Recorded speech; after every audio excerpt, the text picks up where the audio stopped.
a lot of pressure, man. Yeah, it is. Evil, Knievel. not our real names. Nailed it.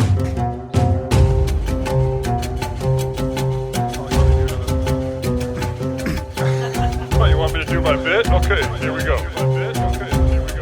Who are those guys? You're gonna love it. It's just a little independent. That might have been too much, man.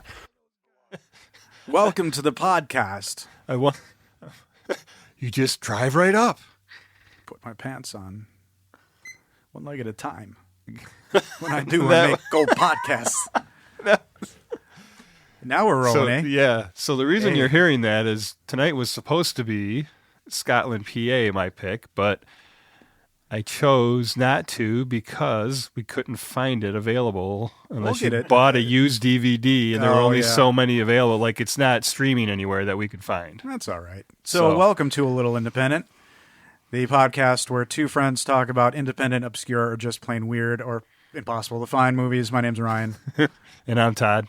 Hey, Todd. Hi, Ryan. How's it going? It's great. Good. How you doing? I'm doing my best. I Staying have awake? to be honest. This our movie today. It's been a crazy week for me. So I'm glad that you chose a lighthearted romp that I could just kick back. Right. You know, no stress, no worry. But we'll get there. You know, but doesn't have nothing intense. I am I have a lot of questions about the movie. I am overly tired, so I hope I'm not too annoying to the listeners and to yourself with questions.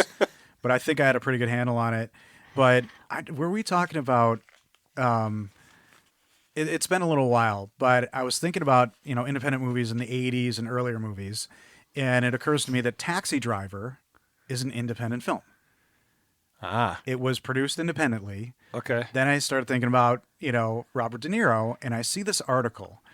And we talked a little bit ago. I had to see when we rented the theater, the AMC theater, and our pick, my son picked War Against Grandpa or The War on Grandpa with Robert De Niro. Yeah. What the fuck has happened to that guy? Again, I told you that It was wasn't the bad, shittiest Grandpa, because movie. you wouldn't be able to Oh, no, take the he's in kids that to too. Yeah. But what has happened to Robert De Niro? Like, name the last good movie that he was in. I think I go with Heat. With Taxi Driver. And that he was okay in The Irishman, but like he has been in crap. So I think maybe he's trying to explain what's going on, because I read an article today about the fact that his estranged wife and how he has to finance her lifestyle. It says Robert De Niro's lawyer claims the actor is being forced to work at an unsustainable pace and accept every role he is offered, regardless of artistic quality, to finance his estranged wife's luxury lifestyle. So are they making up a story like this is why he's been shitty for so long? Because He's just taking whatever because he's got to pay alimony? Yeah. They were married in 1997. They split in 1999, renewed their vows in 2004. What a mess. It says, Mr. De Niro is 77 years old, and while he loves his craft, he should not be forced to work at this prodigious pace because he has to. Yeah, dude, just get Social Security and call it a day. And it says De Niro's worth $500 million, and the judge ruled that his estranged wife is to receive $1 million per year in a divorce settlement. Well, and it says, like, COVID has left De Niro in a precarious financial position, and her continued spending exacerbates this. well, the What a $500 weird- million is not Yeah. liquid then, Yeah, or that's isn't true. I right, know. because he would just say, here's one a year. It's like Bruce Willis. We talked about this. Bruce Willis, and I did this research one time, since like 2010 or 16, has been in like 25 straight-to-video, Yeah. the same movie with the same cover. I even showed you the covers are the same. Yeah. And it's just who's in it. It could be Hayden Christensen. It could be Mark Paul Gosselaar. They're all like Exit Wound or Hostel or. Yeah. But he's just doing shit. Henry Cavill and Okay, we're starting with Superman. Okay. yeah, Superman and Alien, Sigourney Weaver. Thank you. Yeah, I did not help. Cue the. We need a clap track. For me, remembering Sigourney Weaver, that actually took a delay. She is an obscure actress. Shameful. I get that. Yeah. I get that. She's a little indie. You may be tired, but you're firing on all cylinders over there, buddy. She was amazing in Cabin in the Woods. Amazing. Yeah. Copycat's another fun movie But that she's in. so the Bruce Willis one with those two, that one wasn't too bad. That's I can't true. think of the name of it. But there's one that just came out where he's like in a hot, and I've not seen any of these, but he's got to be just in them for 5 minutes and he's peacing out. Well, right? we're to the point where we see him, and this is like, no, it's going to be the same movie I've Yeah, seen. but he's the only last in one 10. scene. He's working for 2 days and that's it.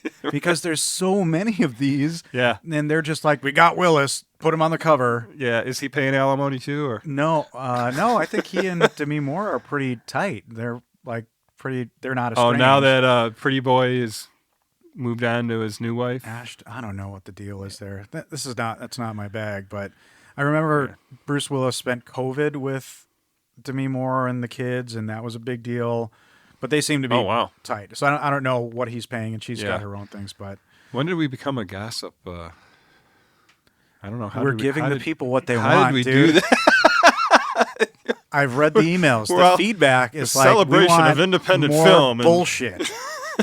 I just thought the De Niro thing was funny because it feels like somebody's like, we got to explain why you suck lately. Yeah. And it's because of your ex-wife making you work and take every single role regardless of artistic quality. Yeah. Well, it ties in perfectly because one of the interview, and I recommend watching the interview with Joaquin and the director in Cannes.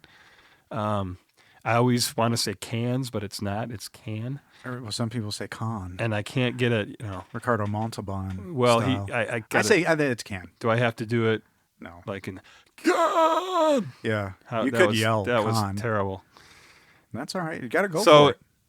anyway, one of the people in the crowd, these, from the Post and this and that, they're from all the different, Like publications and yeah. So these are not just internet regular outlets. Joes, but one of them was like, this is referencing Taxi Driver, and did he draw?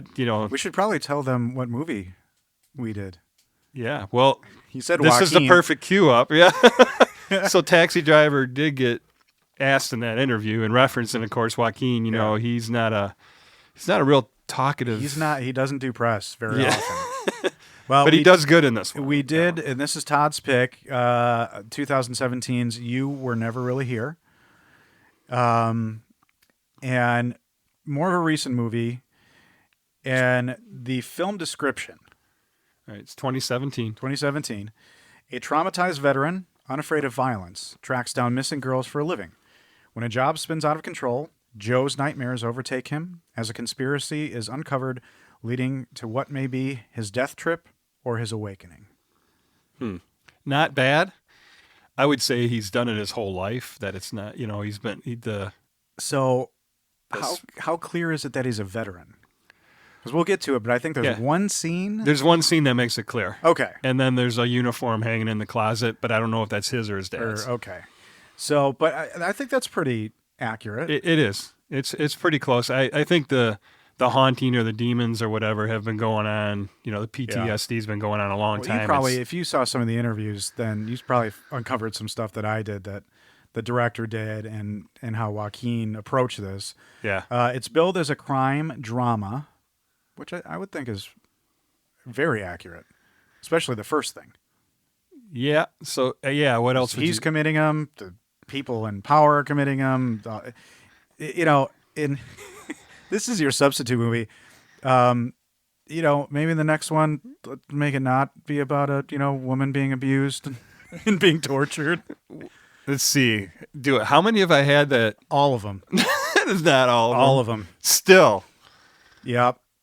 Was there abuse and Still? Yeah. I think it was all consensual and Still, wasn't it? Rabbit hole. Most beautiful island, swimming pool. Yeah. Where was the fine. abuse in swimming pool? All right, we're gonna spin off that podcast to Todd is delusional. Ryan's my psychologist now.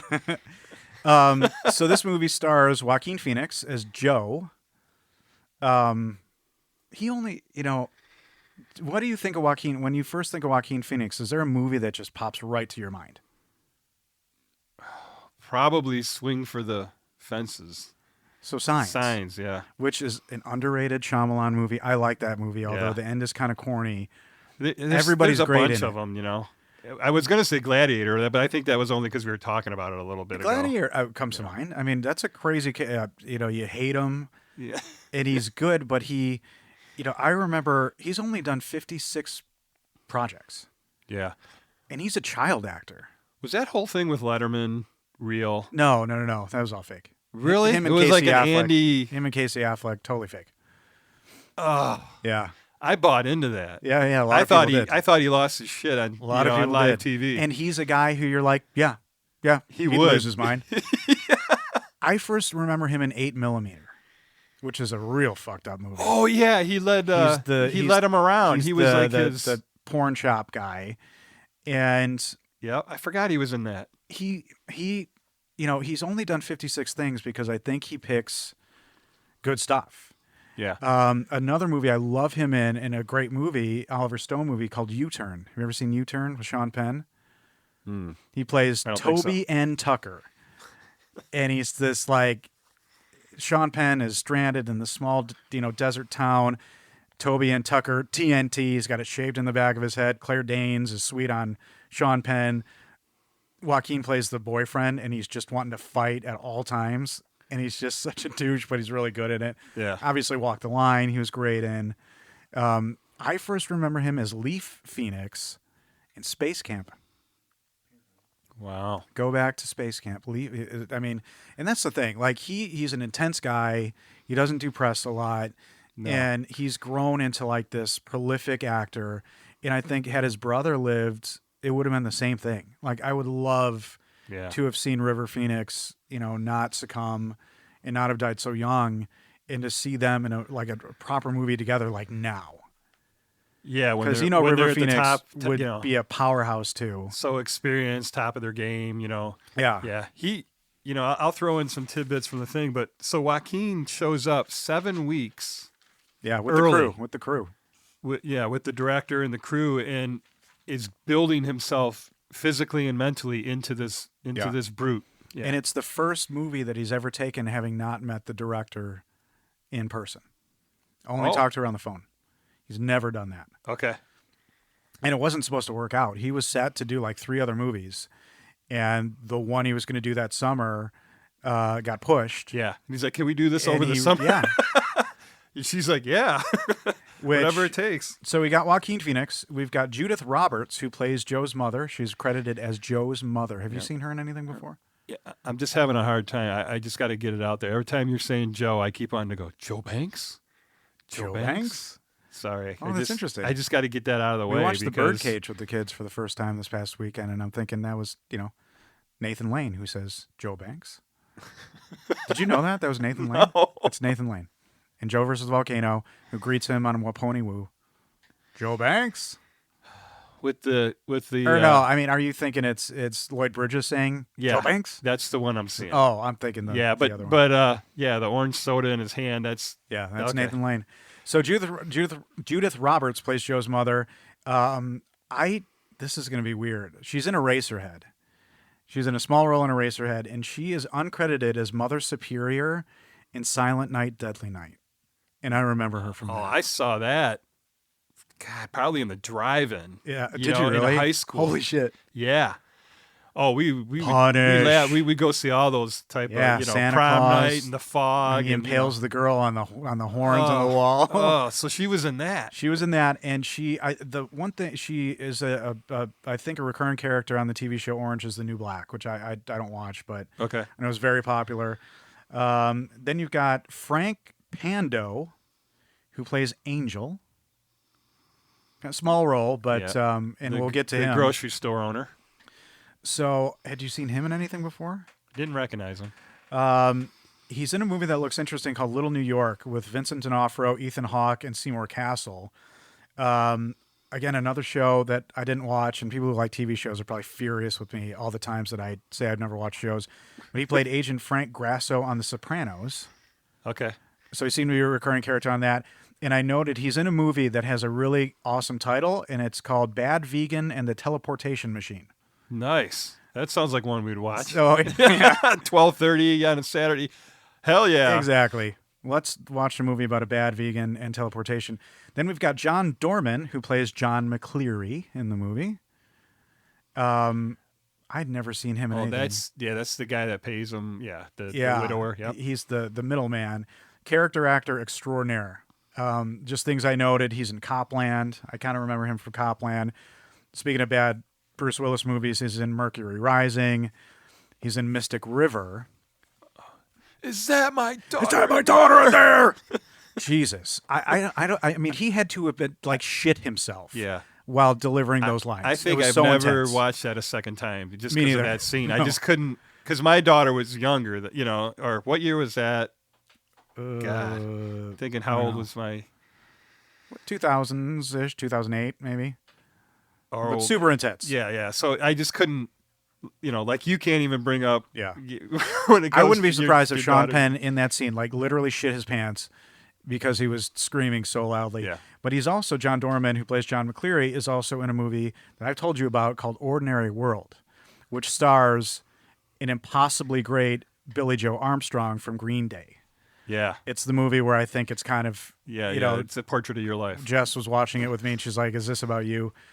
And I think John Dorman plays Billy Joe's father-in-law in that movie. Really great movie, which All right. we may do on this I podcast. pledge I'll watch it this week because I still have your DVD that you you gave do? me like Oh. 13 years ago, and I Nice. still haven't watched it yet. Yes, So yes. you still own it? You're shaming it's me. just I in my still possession. own DVDs. Next, we've got Alex Minette as Senator Albert Voto.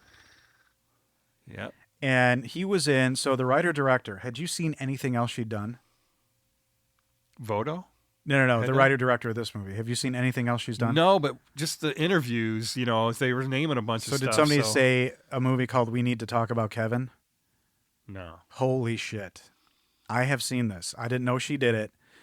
Tilda Swinton, John C. McGinley, Ezra Miller, and it's a fucking mind bender. Really? It's a great movie. And I think she only does writer, director, maybe producer stuff. So Alex Minette, the guy who plays Senator Albert Voto, is also in We Need to Talk About Kevin. So I recognized him. Okay. God damn that movie. Holy cow. All right. And then, I'm going to get this wrong, but we have Ekaterina Samsonov, Yeah. who plays Nina Voto. Nina. And she was at Cannes in the audience. They didn't have her up on the stage, which kind of sucked. They had her in the audience and had her stand up and all that because she only had like 4 lines or something they said, which I didn't even realize. Yeah, it's interesting. That when And they said that, I'm like, no, that can't be right. They get to her at like 34 minutes in the movie, too, which makes it all the more Yeah. remarkable. But she started out as a model, and she's in a movie that looks really cool called Wonderstruck, Okay. about 2 kids and like 40 years apart who have this kind of like Keanu and what's her head, Sandra Bullock in the lake house. Maybe And they're they had flashing this. back to when they were Yeah. when they were kids, so she's a young. And written and directed by Lynn Ramsey. It was from Scotland. Todd can't understand her. No. She's charming. She wrote and directed We Need to Talk About Kevin. And this is based on a novel If by... it's not Scottish, it's crap. Crap!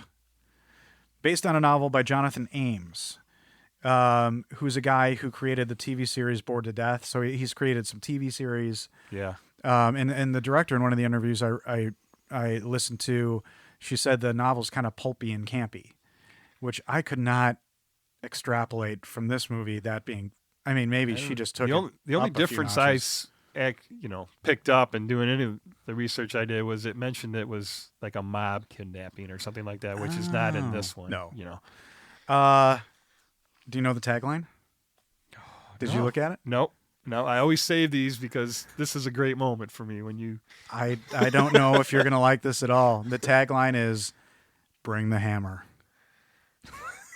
How about it's hammer time? I know, it could have Could been it be any worse. cornier? Yeah. Yeah, another can of syrup there. Hour and 29 minutes. So nice. Nice hour. and a half. Digestible. Yeah. No box office or no budget info that I could find, but the U.S. box office grossed 2.5 million, worldwide 9.3. Yeah. It had to have been made for less than that. So I think that's probably a successful movie. Yeah, and I read somewhere that it was first released in, I believe, France and Germany as It's a Beautiful Day. Correct. Yeah. which I love. I would have kept that title. I love that title. I love that title. Oh, because Jess and I were good. like, you were never really here. I get it. Yeah. Like that's the mental state, like, hey, you were never really here. Yeah. Or But, he was never really here. You can literally go for an hour and a half going, why the fuck is this called? It's a Beautiful Day. And then Yeah. there it is. Yeah. So what do you? I've got crazy, some stats on the movie. Do you have anything that you found stat wise or? Yeah. So stat wise, just simply for money, there's a scene with his mother where she mentions the movie. I don't know if we say it, do we get charged too? Oh no, probably not. Okay. I wouldn't think so. So, my neighbor's a psycho, and then he mimics the famous scene doing it. Yeah, so that was $15,000. And then, Really? yeah, and the director said, that's my take, I'm having it. Then when they found out the royalties, and then he does it again outside the bathroom door. $30,000 was spent just to be able to do that. just because he went. So they That own the screech? rights. But I think we just what is that? About 45,000 we just did right there. yeah. And Maybe producer. we'll talk to New Leonard Media, see if they can subsidize that for us. Well, I mean, that Bernard Herrmann wrote that music. Is that going to Bernard Herrmann's estate or the Hitchcock estate? That's interesting. Well, how do you even spell that to get the rights to it? EHEHEA. I don't know. Yeah, we get. It's not an eek. There's no K in it. Well, so I noted there's 15 producers on this movie, and I haven't been looking at that stat. Is that something that's common? Do you think? To independent films? My guess is they just kept piling them on as they were buying rights to show. The writer-director is one of them. She's credited as one of them. There's 15 producers. Because I just saw 4 film, and why not? Yeah, those are the production companies. But like literally executive, line, and traditional producers, there's and the 15 credits. names listed. Yeah. And I like the music in this a lot. 80s, baby. Well, that's what I wrote down. So do you know who composed the music? No, doesn't it sound 80s to you though? Yes. And it was composed by Johnny Greenwood from the band Radiohead. Oh yeah, she said that in the interview. Yep. And I didn't know that he was such a prolific composer. He did Inherent Vice, also with Joaquin Phoenix. He has done a bunch of Paul Thomas Anderson movies. He scored There Will Be Blood. Oh, wow. Yeah.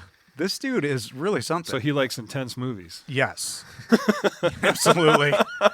I mean, I can't imagine and he's an intense guy. Like, if you see him play, he wears, I think, a normal, brace on his arm because he plays his guitar so hard. He's, damaged himself. And that was really, really cool. Is that a euphemism? No. That's just what he's done. He's chosen that life for himself. And choosing the song Angel Baby, I think, was kind of cool. The music really hit home for me in this. Yeah. And the sound the sound design. Oh, God almighty. Yeah. So BAFTA nominee for Outstanding British Film of the Year.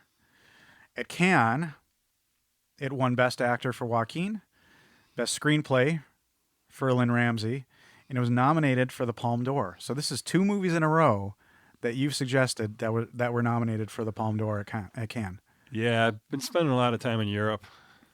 And at its premiere at Cannes, it received a 7-minute standing ovation at the conclusion of the film. Well, the interview I watched today from Cannes was prior to, I think, the voting. It was it had been nominated. And then they were just doing the Q&A kind of thing. So you read that it got this long. I would. Okay. 7 minutes. Think That's about a 7-minute standing ovation. Yeah. At some point, your hands are hurting. At some point, somebody's got to be like, "You got to stop this." Yeah. But that's well, true. I will say appreciation of jazz music, and arts and stuff in Europe. I mean, it is a little deeper than here, a lot deeper. Like back in the day when I was playing You're jazz. taking shots at America. Well, no, You're taking shots at America, I'm baby. just pointing out my I agree personal experience Yeah, I that a agree lot with of you. the jazz guys would go over to Europe just because they Yeah. could make a much better living and they were appreciated Yeah, more. they weren't called fruitcakes. They weren't going to see Radiohead. You play soft, play some Nugent. Fruitcake, tear off those sleeves. Film Independent Spirit Awards. Winner for Best Editing. A National Board of Review. USA winner for Top 10 Independent Films. So in all, because I tried to clock all the 73 nominations and 24 wins. Nice. Well, Joaquin is just friggin' powerhouse in Jesus. this, man. He's unbelievable. Yeah, and he, so I'm going to say it right at the top.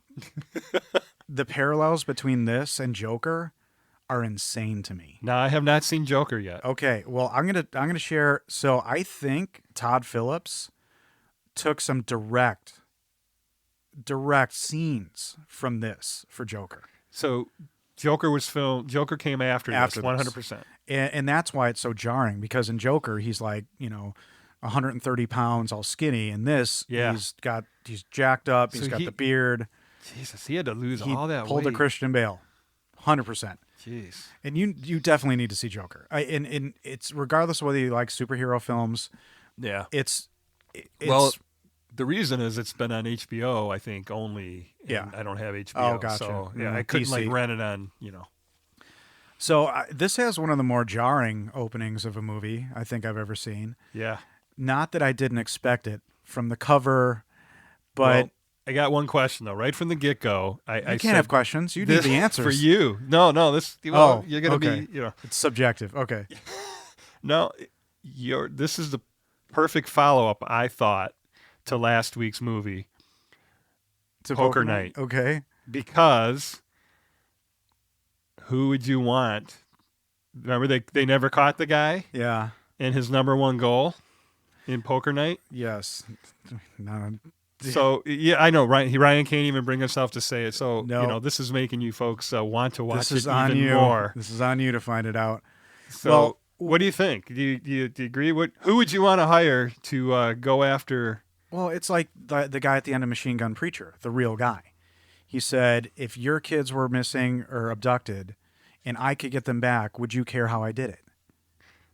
That's brilliant. And that's real. This is met a real this story. man, and I got to be in the same room with Gerard Butler. Yeah, I've told you that before. But it's a jarring Save that one for the shower, folks. opening scene of the movie. And there's flashes of a kid, and it's clear that it's our main character as a kid. And I have to ask you, based on the T-shirts we're wearing, is Jane Gum his dad? Wait. What you must do better. Stop slouching. What the fuck is going on there? Only girls, only pussies, and or what is he? Something? Yeah, only slouch. And so it's clearly our main character having a flashback or a dream. Yeah. And all I'm getting is a little kid, bag over his face, being abused by somebody with a voice box. Yeah, and it freaked me out when he would breathe in and that bag would suck into his mouth, and it's just like a airtight. So it cuts to Joaquin on a bed with a bag over his face, breathing it in until he can't stand it anymore, pulls it away. And go. Movie go. Yeah. And again, if it was anybody other than Joaquin, you know what I mean? If this was Keanu Reeves. So remember you brought up inciting incident previously?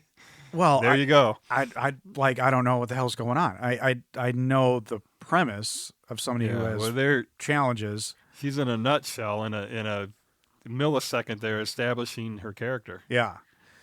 So I like how you establish this as a damaged person, and then it cuts to him in a hotel room cleaning up, cleaning off a bloody hammer. And when I first saw that the very first time and I didn't know anything, I'm like, he's a serial killer. Because he had the necklace there that says you didn't know Sandy anything on it. about it? No. Oh, I did. Shoot.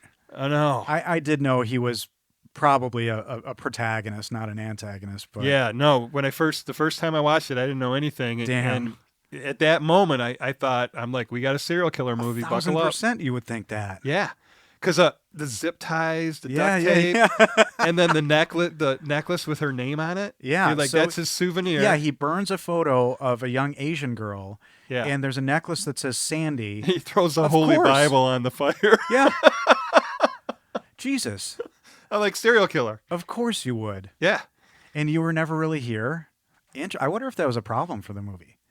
No, people because did go into it it. cuts right out of it. I mean, It does. You know what's going on pretty quick. So it's clear that he's done something. It is in a hotel, and he's cleaning up after what you maybe think is a murder. For sure. I'm understanding as maybe the rescue of somebody.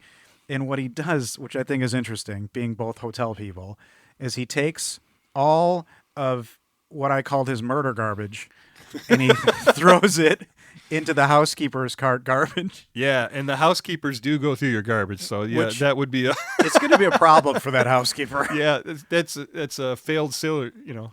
He's a caught serial killer at So that point. I'm thinking that's kind of a shitty move to do that housekeeper, because she's going to have to get back to her cart and be like, uh-oh. Then she's going to have to hide this evidence herself. So I had a whole movie that she was on, this housekeeper and her journey, and she's looking behind her back Yeah. forever for the rest of her life. So he's clearly done something. And so let's go off the basis that you don't know the plot of the movie. He's done something. He leaves the hotel, he's in an alley, and he's attacked by somebody. And I thought the scene was particularly kind of brutal because I'm it's guessing intense. this Joaquin said, "Hit me for real." Because this guy kind of punches him. He hits him with a crowbar in like the back of the neck. It looks very real to me. Yeah, And then Joaquin headbutts this dude, intensely. Yeah. and he turns around and walks back into the hotel. But then again, where reality shows up, you see this guy get up and he pukes, Yeah, because that's what would happen. because he was hit so hard. Yeah, and it wouldn't surprise me if he actually did headbutt him, because he beats the hell out of initial another attack guy looked really real to for me. real. Yeah, the director said about a later scene that she had a guy that wasn't an actor, and said, "Hey, you want to do this part?" And she's like laughing. She says, "Yeah, Joaquin really roughed him up."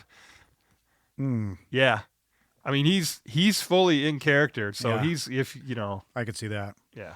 So he gets into a cab that's clearly labeled Cincinnati. So he's in Cincinnati. Yep. He's going back to Newark. And he says airport. Yeah. And what I thought was interesting is this cab driver Singing. is singing to the opening song of the movie. Oh, was it? Yeah.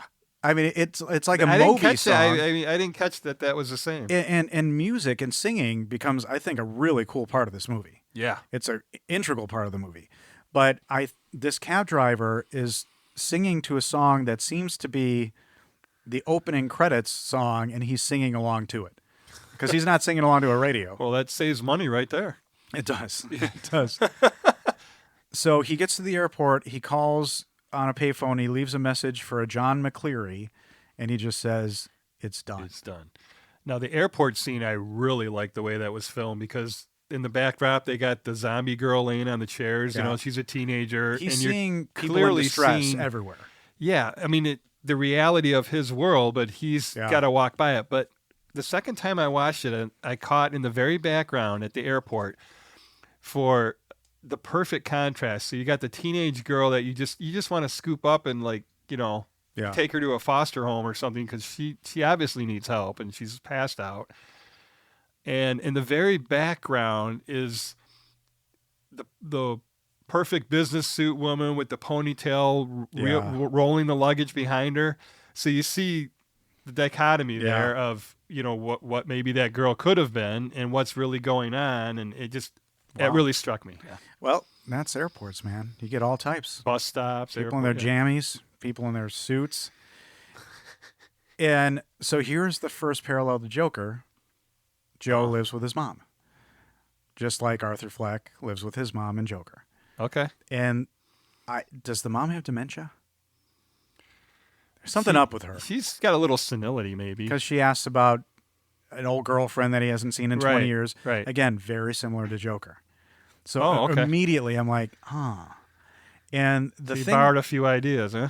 Possibly. I don't know. There's more, which is really cool. But I noticed in that first shot when he gets home and she's pretending to be asleep, on the mantle Yeah. There's a photo of a man in a uniform, Yep. maybe Marine, Yep. and then a brunette woman, Which is mom. who I which believe is we her. see again in a flashback, one of the 1,000 flashbacks. That's one issue I had with this movie. It's flashback heavy, and none of it really gets called to bear later. Well, I've got the perfect answer for that because every flashback is when he is solitary, when he's by himself, and that's when he can't because he's not involved in doing something. Right. He's either on an elevator, he's sitting in a hotel room, he's sitting in the car on surveillance. Every time they do a flashback is when he's at a moment alone, and that's when the demons come up. So did you hear what the director did to get him prepared? She sent him an audio recording of fireworks Yep. and noise and said, this is what's in Joe's head nonstop. Yeah, and you know what his reply was? Yeah. And then she says, well, do you get what I mean there? Yeah. And I bet he spent 2 days listening to those fireworks. Joaquin, as intense as he is, and that's the thing. From what I know about him, he's really intense. And he gets pissed if not everybody in that scene and on that set is bringing the same level. This is the way it was on Joker. So when you see the director and how sweet and kind, I wonder how she handled him. Well, she was at that interview I was in Cannes. It's just the two of them on stage and then the interview guy. And he's got his arm around her the whole time, sitting in the chair next to her, and he's rubbing her back the entire interview. Interesting. Yeah, it's almost like he's, he's apologizing maybe. Yeah, that could be. He's like, oh, I'm so sorry. You're never making another movie again because of me. Put you through this. So I noticed his demeanor, like, because I'm sure, again, if you watch this and then watch Joker and see the body transformation, you'll be shocked. Yeah, because I would say he's ripped or muscled, but he's big, and he walks like a bodybuilder. Yeah, he walks, and that's got to be a choice. Well, shoulders forward.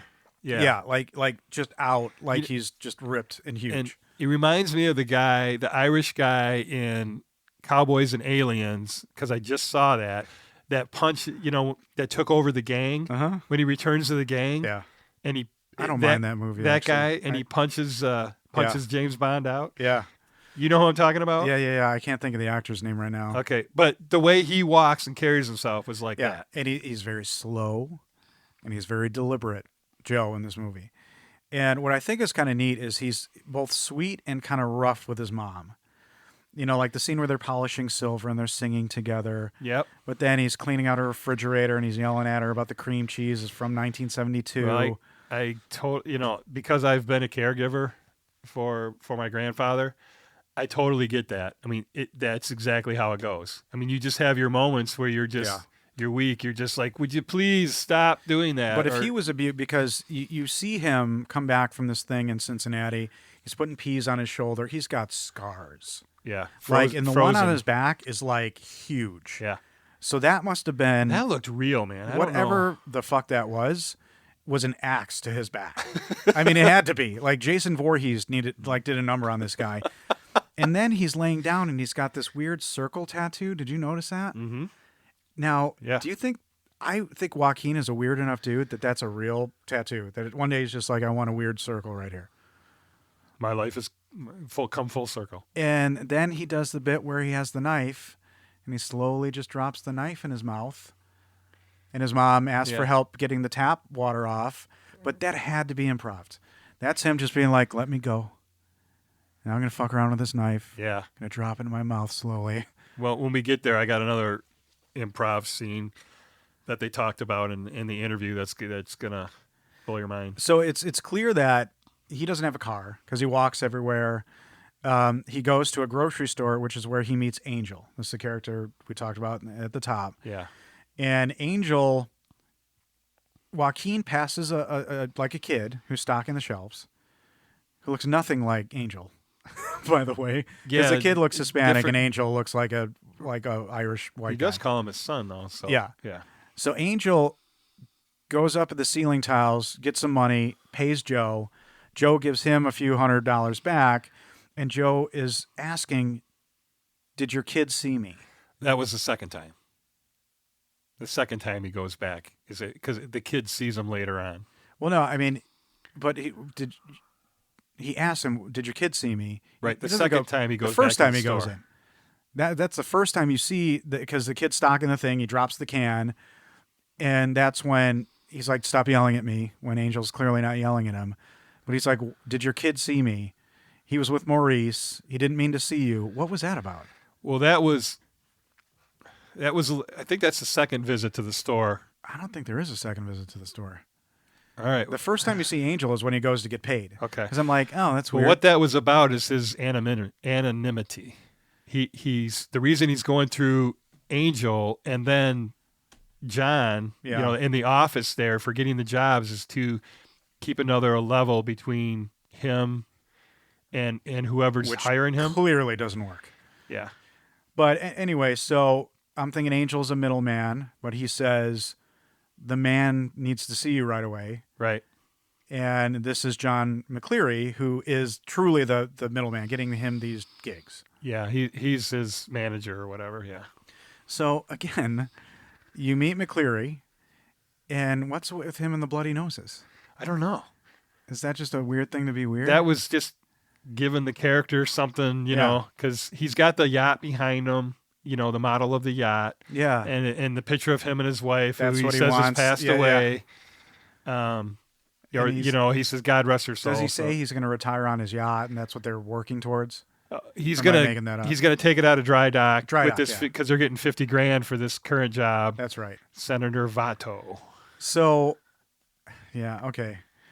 So McCleary says he needs to rescue Senator Albert Votto's teenage daughter, who's a runaway. So right away, I'm thinking, okay. So are you thinking now he's not a serial killer? He's a guy who helps. Yeah, he's a hunter at this point, Okay. for hire. But yeah, he gets when he gets to the senator's office, he goes through that fancy hotel and then gets up to the senator's office. Then he gets the lowdown on exactly Yeah. what the gig is. So do you think he has agency over this? Can he say no? Because that's what I was wondering. It feels like he is a kept person. Like he has no choice because the money he gets for the first thing doesn't look like a lot of money. So this whole time I'm like, is this worth it? Yeah, well, Because he said $50,000. Joe did not get near $50,000 for that first thing. right. Or not the first thing, but the first thing you see in the movie. Yeah, I mean, it was probably a few thousand, Yeah. Which he peels off 500 to Angel. So I thought that was kind of interesting. But when he meets with the senator, I don't know, his performance I think is good. Because from what you end up knowing later, but the one thing I took away from that meeting is he's talking about how his daughter's to run away, she's gone, and he says, I want you to hurt them. Yeah, her mom committed suicide, and ever since then she's been running away. She's been missing all weekend, Do you think that's true? and then he's got an address. Do you think that's true that she has been running away? Yeah. Do you think he's complicit in what we find out later? I know what you're referring to later, and I'm not That'd be sure. the worst thing ever. I'm going back and forth. I'm not sure if he is Okay, so she's a runaway and just gets snared. right. I get. Yeah, I mean, we'll make that case when we get there, I guess, whether he's involved in what the governor's doing as well. So my favorite thing is Joe has a getting supplies moment. And this movie is a commercial for duct tape. Yeah. I mean, Yeah, a ball peen hammers. like a more well, what I noticed is he buys a new hammer. Its retail is $16.99. And I did a little research. That's actually on the low end of the ball peen hammer. he got the deluxe. He got the nice one. Yeah, I mean, you could get a Capri for like $50 to $80. That's a great brand name ball peen hammer, a Capri or a Capri, depending on how fancy you are. But that's, I was wondering, that's on the low end price of ball peen hammers. So I don't know what that says about him. But he gets, he gets some gear, he gets sodas and snacks. Yep. And I'm He's immediately shopping I'm like, for the gig. what a nice guy. Because Well, he's done this so many times that we it don't know does how feel many. rote. He's just like Yeah. automaton. I mean, he knows when he gets them, they're going to be traumatized and a zombie. So having a pop and candy, helps bring them back to. I think. Because you wouldn't think that this guy would be that caring, but because he cares for his mom, like you said, caretaking. Yeah. he does think about that stuff. Again, because he's done it enough. Yep. And maybe like the first time he screwed up and he had no snacks, and she's like, "Oh my God, I'm dying." And Got no the snacks. first time we see him smile is when he's picking out that hammer. Yeah. Well, he loves his hammer. He loves to leave his mark. So we have another scene that is interesting to me when he's walking down the street and a girl says, "Will you take a photo of me and my friends Yeah. with the cell phone?" Now, did you find it particularly an issue that they were all Asian girls and they, with the camera? Well, that Hey, Wang, what's with the pictures? It's a parking lot. no, everybody has got their camera up their ass right now. That's not a cultural thing at all. It needs to stop completely. Everybody needs to put the friggin' phone down. But what I noted was he takes the photo and the girl freaks out. Is she somebody he saved? He's flashing back. No, he that's in his head. So she just reminds, because so that's a Yeah, they're all hallucination. smiling, and then which was odd. He's like showing each girl's open mouth, one at a time, and then they freeze on the girl that has to have their picture taken, and she's crying and like in this So state he's of having shock. like a vision. Okay. He's having, because I of thought- all the horrors he's seen. I thought it would have been cooler if she's like a grown-up version of somebody he saved. And she's just freaking out, like having this flashback, yeah. like, "You're the guy who took me out of enslavement when I was, a teenager." That would have been like a little bit of a rabbit hole. It would have taken him So into a interesting. 2-hour movie. Two interpretations. Maybe the director can lean in on that. But Lynn, give us a shout or ring, a little independent podcast at gmail.com. or Facebook. So what about Tai Chi in the sauna? Oh, Because this is Yeah. another Joker moment. This is a 100% Joker moment. really? Because in Joker, he's in this sketchy, weird public restroom Yeah. when he's kind of decided, I think it's after he's killed, and To he me- just starts dancing. Oh, And it's an amazing moment. The music is incredible. This almost exactly the same. well, to me, he's a sauna is a cleanser, right? And he's just prepping for the gig that's coming up, And man. he's flashing back, a bunch of flashbacks. And this is the army flashback. Whenever he's in solitude, Yeah. you get a different, and these flashbacks are pretty horrific. Yeah. But what I love that he does is you get Joaquin shirtless. And again, he's not like ripped, but he's big. No, And he's getting himself- muscular, but he's got a belly on him. He's getting himself ready. And right before it cuts, he goes, Yeah, he smiles. yeah. Just like Joker. Scary smile. Yeah. Scary. That scene, Like again, as I was watching it, mental smile. I'm like, what is happening? Because the he was color, prepping for the Joker role. the color is blue. And I think in the Joker movie that the color of this bathroom is like this bluish green. So Wow. again, I'm probably reading way too much into it, but that again with the mom, the elderly mom with maybe mental problems, and when he smiles at the end of that scene, Yeah. it's so great through this giant beard. You're hearing it here first, folks, on a little independent film. It's just a little I independent. haven't looked, but that somebody may that have made pre- these parallels that, before. Yes. Well, this is a smaller film, but now that Amazon's got Yeah. it out there. So he's casing the house that he is going to hopefully rescue Nina from. 235 East Main. Wrote down the I address. did, yeah, because it was Are from you gonna my years of surveillance. Go to Newark and visit that It was a just a natural tendency to do upscale that. neighborhood. Looked like it, I think. Although No. "Living on a Prayer" is on the radio while he's casing the Yeah, place. Do you along think with the that's 80s significant? music. The music to me sounds 80s, That with must the have cost a keyboard and bunch. stuff like that. They didn't play it. They just said it. Oh, they didn't. I thought. No, they they did said play it. up next is I Living wrote on a down "Living Prayer, on a Bon Prayer?" Jovi. Question mark. Okay. And then another flashback because he's in the car by himself. So and he doesn't have a car. He rents cars, which I think is interesting. Yeah. Well, the mom has that Cadillac, which he does use when he takes the Oh, that's mom. right. Yeah, later on. And I he wanna give takes that away. McCleary's car at some point. So he gets into this house, and I just wrote down "Hammer Brutality." Now, there is a song. Wait, before we wait. Wait. Just there's because I heard this in the interview. I want to share this. So he's parked on the street facing away. So he's watching in the rearview mirrors. It starts raining, and he sees a delivery boy go in and take a package in, and then the delivery boy comes back out, and I love this shot. So he opens up the door, gets out. Oh yeah. Opens up the back seat. It's a four-door. The back seat door. It's a Ford Fusion actually. And the camera stays right on the car on the open door. And you hear him, oh, excuse me. And then bam, bam, bam. And the sound is incredible. And then the camera never moves off the car. And then he throws the kid in the back seat and goes through the interview process of who is, how many guards are in there. And he says, he's pretty nice to the what kid, floor though. is the playground? And he's like, what? Where do they keep the girls? So in the interview, I think it was either one of the Q&As I watched. That was the kid that was not an actor, I believe. Oh, the one he And roughed she up? said he roughed him up. Yeah. Well, but he was nice to him, but physically it was a Right. little, yeah. Yeah. Oh, yeah. He was roughing him up and then he zip ties him and throws him in the trunk. So when I saw what happens next, and again, I just wrote Hammer Brutality. Todd and I, listeners, we're both musicians, but we differ on music quite a bit. Now, there is a song that I want you to envision when you see all the security footage of him going through this house, just murdering dudes with a ball-peen hammer. Yeah. Now, it's already been used in Ace Ventura: Pet Detective.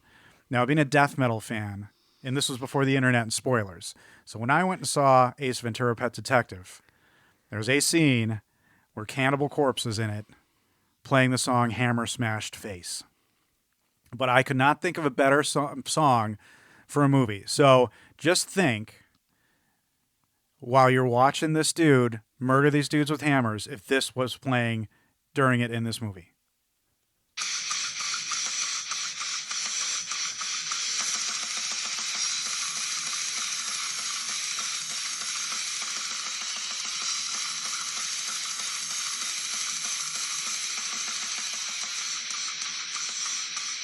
Right? The security footage.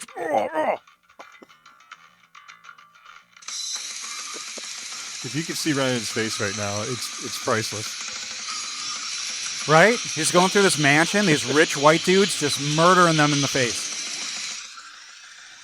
All right. But I got to So it's say, all I could think of. I have to say Angel Babies works Oh, gosh, really yeah. well. It really is. well. So this was my favorite sequence in the movie because they used actual CCTV cameras up in the, hallways of the hotel, and they're black and white and they're grainy. And then they got the Angel Baby song you playing in don't the see- background. It's violent, but it's not like really crazy. Well, they're not using the sound effects of like the hammer hit. You're Yeah. just getting and then so he kicks open the door, right, and there's a guy standing in there in his skivvies, an adult, and he just fucking wastes them. And then he heads away from the hallway, and they leave the CCTV shot. Yep. And this little tiny girl in the little tiny nightgown, she can't 6 or 8 years old at the very most, comes walking out of the room like a total zombie and walks down the hallway. Yeah. And you just friggin' lose it. Yeah. And you're just like, go hit that guy again. He's already dead. So this is why it's interesting. Instead of just grabbing Nina and getting out, he kills everybody in there. Well, anybody he sees, he's I mean, looking for the room. He doesn't have to. You know what I mean? Like, he can just get her and get out. He didn't have to kill that first guy, is Yeah. what you're saying. He's- Yeah. he's- I think he did. Yes. That was my spiritual moment. No, just kidding. Hammer Brutality. And I love Eye for an eye. That was the Old Testament when he gets spiritual moment. Nina, that he takes her out piggyback style. That was awesome. There was something sweet about that. It was like father-daughter. Yeah. I used to give my, and I'm sure you did too. And It's- they got too big. It's one of those things where, and I read an interview with the director how did she manage the violence? And she said she tried to pair it with tender, sweet moments. And there's a ton of them in this The movie. director? Yeah. She said, this is a very violent movie. This is a guy who literally kills people with a ball-peen hammer.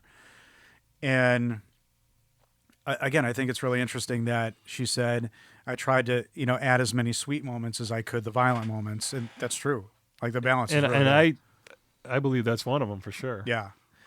And so the counting backwards, Yeah, it's because Nina does it. well, you have the psychology background. To me, it's a device to It is. to It's space odd out to get them through. that they both have it, that the Joe has it since he yeah. was a kid, and Nina demonstrates it too. PTSD way Yeah. to get through it. Yeah. So they get into a hotel room, and Joe is just excessively drying her hair. Just drying her hair. Yeah. And she seems, And you know what? Earlier when Votto asked him, "Do you have kids, Joe?" And Yeah. that's her dad. Yeah. He's like, "No." But he's like being a dad with the piggyback and the way he's drying her hair. again, this is years of, he's had experience with this. And, it's a neat scene with him Yeah. drying her hair because it's kind of playful. She's not as freaked out as I think she would be. But Yeah. I think for some reason, all of his vibes are, I'm here to protect you, even though I look like a crazy monster. Yeah. I just murdered 30 people with a hammer. Oh, what in the heartbreaking scene right before they get back to the hotel where they're sitting in the car Oh, is that when they find out about the... and he offers her the candy and all that, and then she hugs him. Just Oh, out of the yeah. blue, all of a sudden hugs him Yeah. because like thank you for rescuing me. And this just broke my heart. And Yeah. then she starts kissing him, and he's like, "No, you don't have to do that." So she's like been trained, so Yeah. And then when he checks her arms for shots, I don't think there's as many people in that house of ill repute that look like him, but not a lot of beards in that place. no, but you know what I mean. She's like been forced to Yep. do that stuff for so long. It was just automatic for her. It was just it's just heart But wrenching. I think it's very clear that he's there in a protective mode at the hotel. And then there's another heartbreaking scene where on the news you see that Senator Votto has committed suicide. Yeah, you don't even get a chance to breathe, right? As soon as she gets out of the shower and he's drying her hair and they're trying to get some levity, the news comes on and her dad has jumped out the friggin' So this is 20-story where window. It's kind of telegraphed for me because they mentioned Governor Williams, and I'm like, okay, I kind I of see where this is going. Yeah. So he didn't commit suicide. He was pushed off a hotel, whatever. But then assassins show up at the door, and my big question is the door. There's a knock at the door. Yeah. He opens it. Who gets shot through the back of the head? The guy that was at the front desk watching the TV when they came in, remember at night it's pouring down That's who rain? it was? Yeah. He comes in Oh. the door and he's carrying her piggyback right past the clerk at That's the front what it desk. is? I didn't see that. And the clerk should have questioned, it doesn't even look up from the TV. Yeah. It was Okay. him. So they made him, They what had room him is this go to guy the in? room, okay. Yeah. And then as soon as they open the door, blam, and that's when he got And splattered he's with all the full of blood. Yeah. And Nina's taken, but the fight with that cop is pretty brutal. Yeah. You know what I mean? It's set, it's done well, and it feels kind of real to me. It was. All these fights were really It's a lot of grappling, and he's choking this guy out, and it's strenuous. And well, this is where he gets shot. It doesn't show up, but he gets See, shot through the okay. mouth because there's an exit wound on his jaw. I didn't get that when he pulls out his tooth and he laughs. Yeah, because the bullet So must that's have what broke his happened? tooth. It went through the guy and then into him. Well, because the gun went off 3 or 4 times, and they showed shots into the ceiling. They just didn't show it. I think he got shot through in the mouth and then out the cheek because there's a hole in the side of his beard. It's There's just like a dark freaking circle, Fight Club. and he poured the peroxide into that That I when he didn't- was cleaning it. Yeah. So they didn't show that. I thought he just dislodged a tooth because of the fight. That's what I did at first, but then I saw the circle and he poured peroxide into it. So I think that's what happened, but they didn't show it. Interesting. Yeah. So Nina's taken, and he does his best. He just gets her back, Yeah. gets her showers, cleaning off her hair, and then boom, her dad's dead, and then she's kidnapped again. And what does she say when they're dragging her out of the room from him? Oh, I don't remember. Joe. Oh, jeez. It's just heartbreaking. I blocked out a lot. I think is what It's an happened. intense movie. People get ready. So McCreary, he goes to McCreary's house. It's empty, which is interesting. So I don't know if he sensed something was going on, but McCreary is found dead in his office. Which, why was the house cleared out? Okay, so it took me a couple watchings was like, to get oh, this. he's in on it. So he goes to his manager's house, right? He keeps calling him, "Where the fuck are you?" He's not answering. So he goes to his house, and he's holding his cat, saying, "Where's your daddy?" or whatever. And then they show the little blood spots on the floor. Yeah. That's where they kidnapped. They went to They went to his house, the hitman there, and brought him back to his office where his Rolodex was to get Angel's and Joe's location. So they took him from his house because then he goes to his office, and that's where they find him dead. It's clear like they're trying to close a loop here. They're tracking the girl down because of something. So he takes McQuarrie's car, and then more flashbacks again. And now I'm really confused. And he's suffering from the pain of the gunshot. And I'm like, is it war? Is it because there's flashes of groups of Asian people and Middle Eastern people, and I started to get confused by the flashbacks. Yeah, it's just PTSD shots of his past whenever he's in solitude. Yeah. is what I got from it.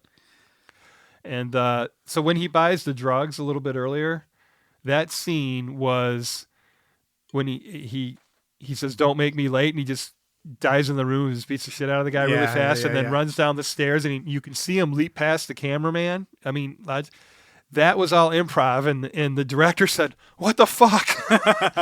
He goes, "That was not in the script or anything for him to hit that guy. Really? He just attacked him because he was in character, and the guy was late."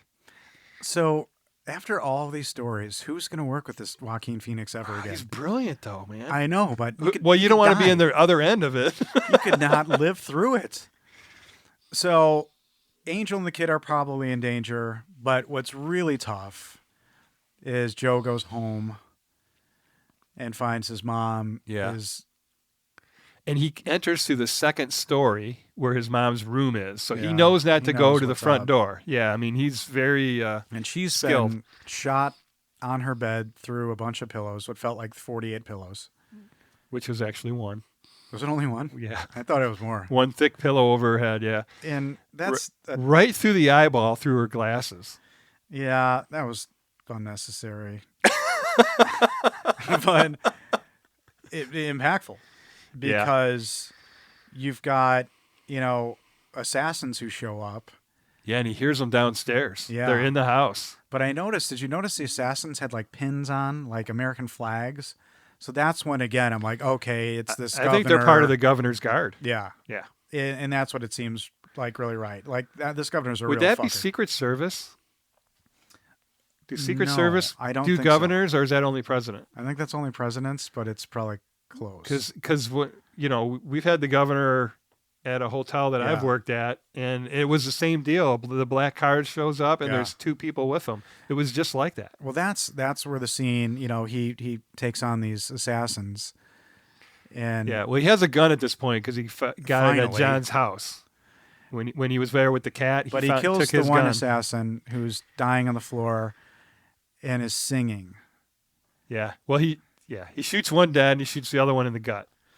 And it's an awesome scene, like just a showstopper. And he lays down next to this dying guy after he kicked him a few times. And he tried to ask, like, did my mom suffer? Was she sleeping? Yeah. And he sings with this guy. Again, had to be improv. And that song that they're playing, "I've been to paradise." I mean, maybe it was in the script that the assassin, while he's dying, is singing. But I can totally see Joaquin Phoenix just laying down. I can't remember. They talked about that scene, but I can't remember. And then he gets the lowdown on Votto. He tells him he wanted out. Yeah. He says, "Out of what? Out of everything." Yeah. And then that's when he says, "Is it Williams?" Yes, Governor Williams, who's played. Do you know who this guy is? This was kind of a cameo. I don't. His name is Alessandro Nivola, and you may know him as Pollux Troy, Castor Troy's brother from Face Off. So Nicolas Cage's brother in Face Off. Wow, one of your faves. That's this guy. One of your faves. And he's also in How Jurassic do you feel Park about 3. him now? He's in Jurassic Park 3. Oh, I'm glad what happens to him. Can you look at him anymore after this? It's weird that I'm like, oh, it's Alessandro. I'm like, it's Pollux Troy, and Jess is like, how do you know this stuff? You did a lot of disassociation when you were in, Yeah. in this, so you didn't have to go there. So another like, you know me with audio cues Yeah. in movies. Another thing I probably haven't shared with you is I love the sound of rocks being moved in movies. So when he buries his mother in the lake, Yeah. the sound of the rocks that he's collecting to put in his pockets and stuff. Uh-huh. I love that. What if you'd have hung up a phone right after that? Oh, it would have been amazing. I mean, they're in the wilderness, so that would have been weird. But Or at the like house? one of my favorites is in the Blues Brothers when Carrie Fisher shoots a rocket launcher at the hotel. Yeah. Which is such a batshit bonkers Baby, scene. I love you. But when they're like getting out from under the bricks, the sound of the bricks. Yeah. And then it happens again when John Candy and his people try to get out. I love that. But the scene of him weighing his mom down and himself. Yeah, because he was gonna go with her. And that's what I thought. That's And what I took, and Beautifully then- shot. And they were saying, she was saying how little time they had, like a half a day to shoot the water scene or something. I'm like, holy crap, Yeah. that DP nailed it, because the way that light shined down. And the director, she got in the water because it was apparently really cold or really uncomfortable. Oh, they didn't do it in a tank. They did it in the lake. Yeah. Actual lake. Yeah, Oh, yeah. fuck. Yeah. And you know, Really? he lets the mom go in an impossibly deep lake. I thought the Kraken was going to show up. But the scene of him emptying his pockets of the rocks Because was he really cool. He had the vision of Nina Yeah. talking to him, doing the countdown, and he's like, I have to save her. And, you know, again, it all made sense to me. It really did. And this is like redemption. This is a guy who has gone through a lot and has done a lot of horrible things. But he has to know, not that you can excuse murder and any of that, but he's doing something good, you know, for people who really need it. Yeah. He's rescuing these girls. But he also knows right now that he's in a bunch of fuckery because he's got to go do some wicked shit. Oh yeah, and I think his mindset, just, you know, of course this is opinion. He just at that point is, he doesn't care if he dies throughout the whole movie, right? But at this point, he's like, okay, this is it. This is my swan song. I'm gonna go get her. And not because he And it's maybe gonna be the wants end to of me. raise her, but he just wants he- to save one more. Well, he saved her, and then she got friggin' taken by, of all people, Yeah. the governor. Then Liam Neeson shows up. The I have a governor. particular set Oh, of this skills. movie got compared to Taken to Taken. Of course it did. And the director said, I've never even seen Taken. Fucking hell. In her Scottish accent. Wow. Fucking hell. Freedom. Yeah. Well, it could be compared to Old Boy as well with the hammer violence. But so he goes to the governor's mansion, and Only if Nina would have been his. Oh, don't say it. I've written down miniatures in my notes at the governor's mansion. Did he have miniatures of He was things? playing with a dollhouse. That's what it is. Yeah, the little rocking chairs and the doll. Just, she did. Well, I mean, I don't know if it was in the novella or what she came up with, but I can't imagine mobsters had a dollhouse, right? Yeah. But I mean, that's brilliant writing, because you're just like, this guy is one sick fuck. Yeah. I mean, and then again, they come in with Angel Baby. Yeah, that song was a brilliant choice. And, Yeah. and she talks in a couple interviews about not being sure if that was the right choice or not, but I think it was. Yeah, it totally works, because you're just like, I mean, it just raises your intensity up one more notch. So have you had a spiritual moment in this movie yet? Nope. Oh. My clip is actually from the end. My spiritual moment is the end. Holy shit. How do we do this all the time? This This happened is a not few planned. times. This is not All right. planned. Well, so Joe puts the hammer down on security in the governor's mansion again, which Yeah. is fun. You know, and in one of the interviews, the director said she'd never done action before. And she I wanted think to she do it does a different. really good. She's really great at it. Yep. It's not over the top. It's not super gory. The sound design's really great. And you know, she's somebody that's an auteur, is creative, wants it to be different. Yeah. You know, and even when they film that, a lot of time, like, you just see the body down and him walking away from it. Yeah. Because they had already done the hammer swing on the guys in the hotel room. It would be over the top. It Redundant. was just so much hammer. Yeah. And I bet Joaquin Phoenix is like, I'm not swinging the hammer this much. Fuck you. I'm gonna walk away from we it already did it. like the Hulk. So what I think is really cool about this movie is how it ends. He ends up in the governor's bedroom, which is weird. He's got this like 4-post bed. It looks like a little kid's bed, but a giant version of it. And the governor is dead on the floor.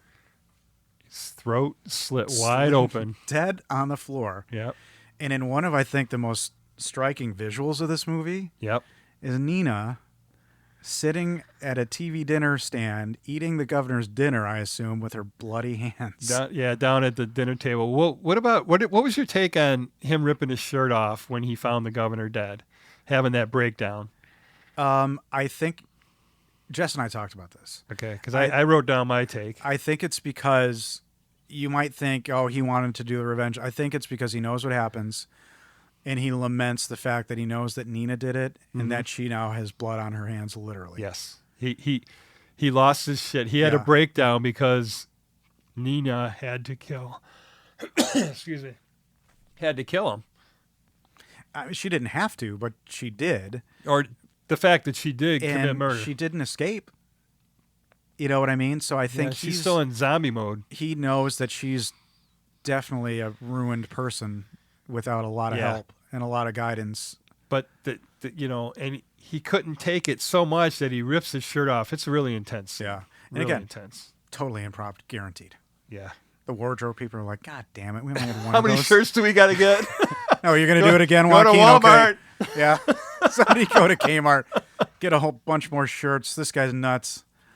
And so the end of the movie, I think, is kind of interesting, and it's a nice ending. They're in a diner, and what surprised me, I'm sure what will surprise a lot of people, is he's shot in the back of the head and falls face down onto the diner table, and I was like, or no, he brings a gun up and shoots himself in the chin, and I'm like, okay, I believed it. The blood comes squirting out the top of his head. Bam, down on the Dead. thing. Like, okay, that's baller, I guess. That's what you're going to do. Then the waitress walks over. Like nothing's... And drops the check. lays down the check in a puddle of blood and says, "Have a nice day." And again, at this point in the movie, for a second, I'm going to admit this and I'm embarrassed. I was like, oh yeah, this is like a Twin Peaks thing. This shit just happens every day. The waitress is like, dead guy. All right, fine. This kid's going to pay the check. No way. For a second. Okay. And then you realize you can have a second. It's not a real thing that happens. And then you hear, oh, you got a clip here? Okay. Yeah, well, it's really essentially my clip is the last line, and it's a lot of it's not a and there's not a lot of dialogue. Is it what I she says to apologize. Joe? But yeah, so this is kind of the last few lines of the. Well, then that's my spiritual moment. Holy cow, this is funny. You're playing a recording of it.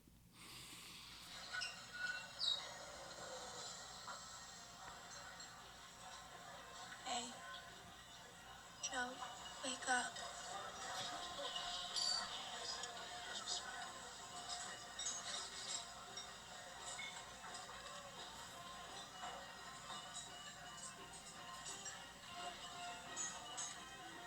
Ambient sound, sorry. Then the song comes in. Let's go. It's a beautiful day.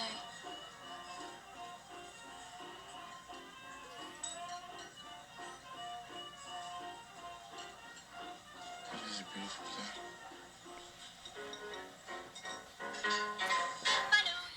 day.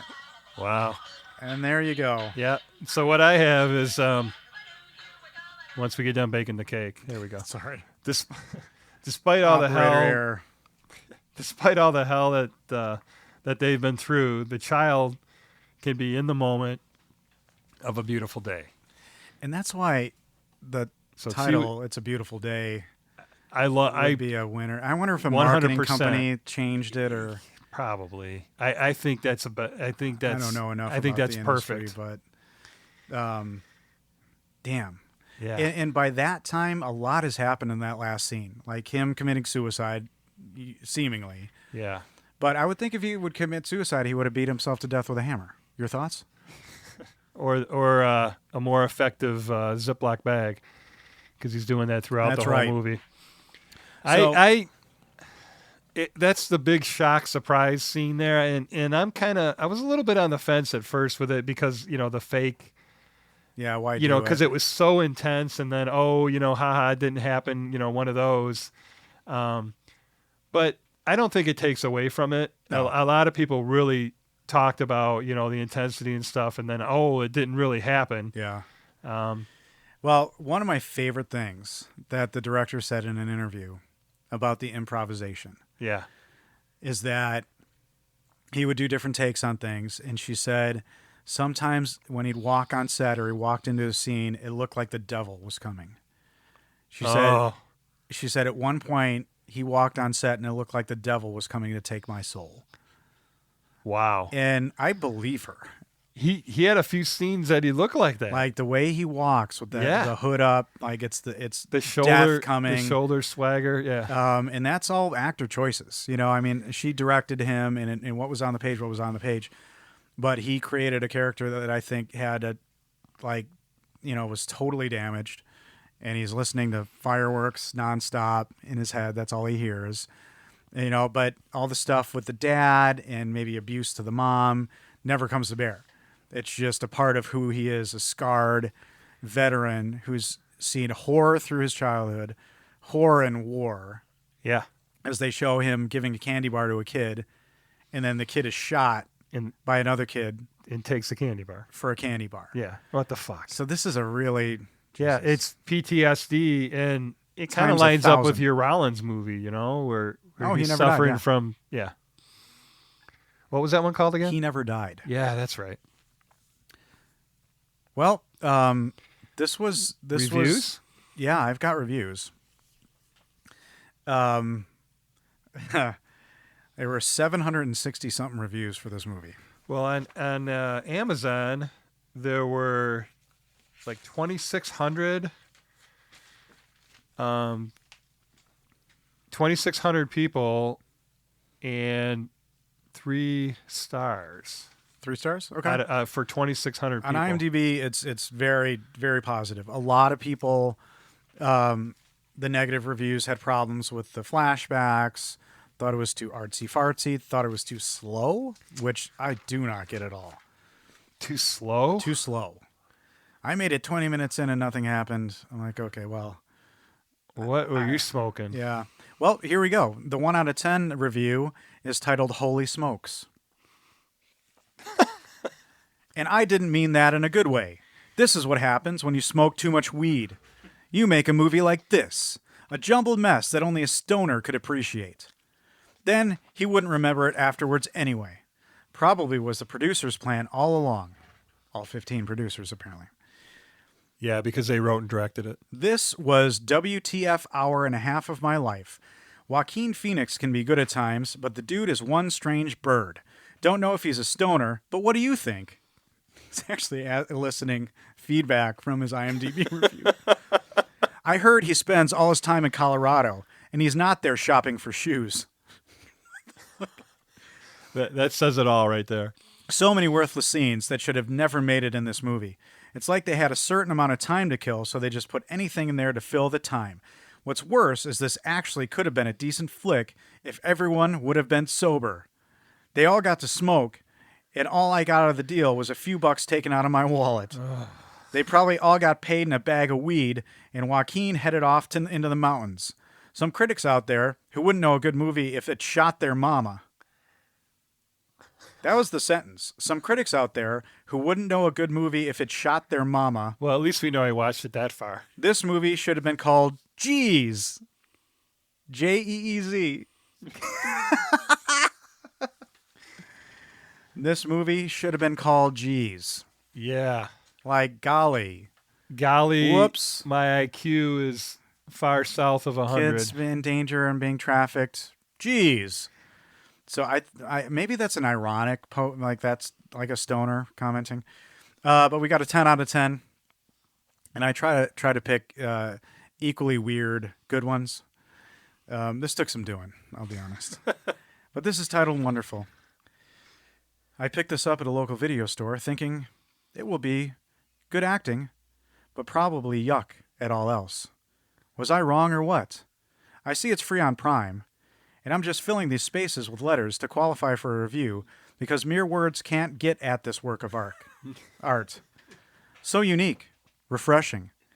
I noticed the screenplay and directing were by the same person. Does that make for a better movie? It did with Sling Blade, didn't it?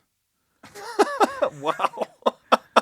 The only one that they know that. I though now weigh, am I going to like this in 89 minutes? You can't do anything. Wow, wrong again. That's the literal sentence. I'm going to read it again.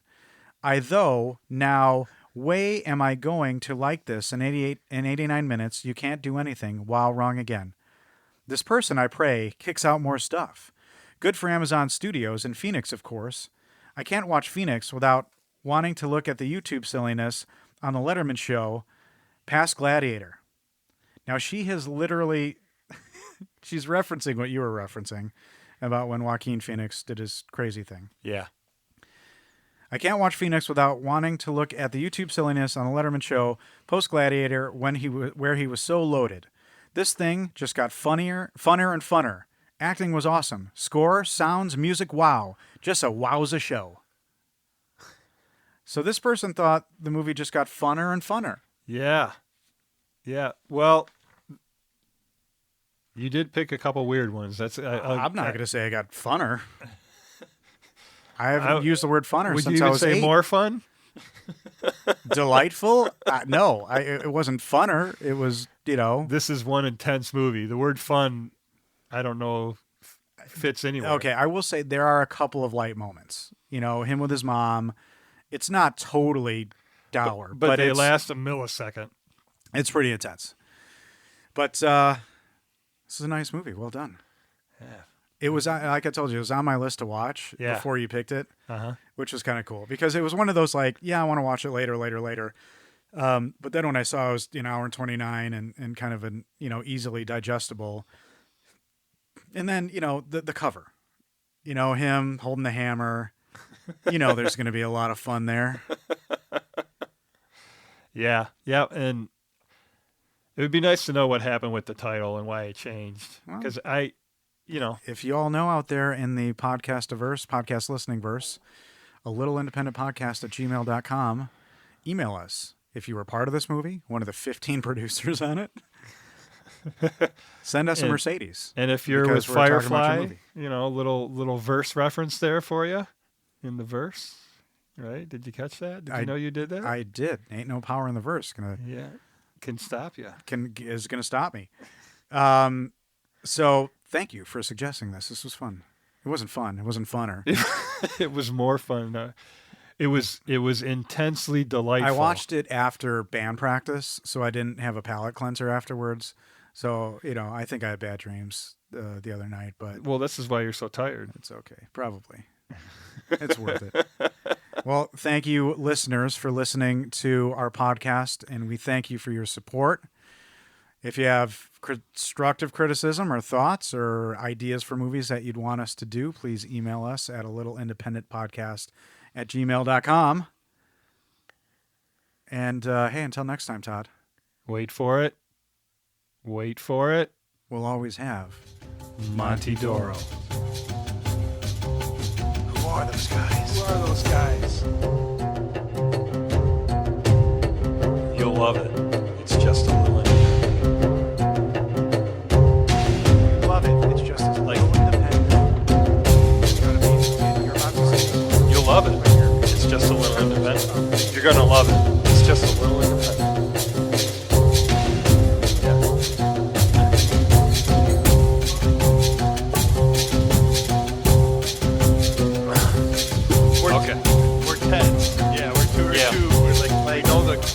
Love it. It's just a little independent. Like I'm introducing a movie to you. Like you're about to. Oh. Yeah. All right. Yeah. It's just a little independent.